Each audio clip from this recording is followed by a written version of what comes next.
Hey, thank you so much for submitting your video. So the first thing I want to focus on is your back. You can see that up in your posture, you've got a little bit of rounding in your upper spine. And what that does is really it limits like the amount of external rotation that you can have in your downswing, which you're going to see kind of takes place here as we transition. But before we even get to that point, what I do want to show you is that you start off with your backswing with your hand plane in the right spot where it's going to kind of work a little in, but you can see how the club sits underneath the plane.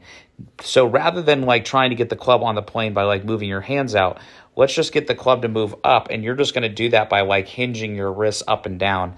That'll get the club to sit on the plane, but then even more importantly, it's going to make it so that the club is not shallow looking outside the golf ball, but rather set correctly so it's looking inside the ball or slightly at the ball, right? Because the club looking at the ball as the club being on plane. So that's the first thing you want to do. Then as we go up to the top, because it goes back shallow, it then kind of has to throw your right shoulder at it to try to get some more energy. And then consequently, as you get down to the bottom, you can see that you kind of lose some of the angles in your wrists, which is going to make your contact kind of suffer. So let's work on kind of activating those hands a little bit. That's going to allow the club to set a little bit better so we can be a little bit sharper more in the golf ball, and then a little bit of that posture. And I think those are the first two things that we need to dive into for you to have a more consistent stock shot and play better golf.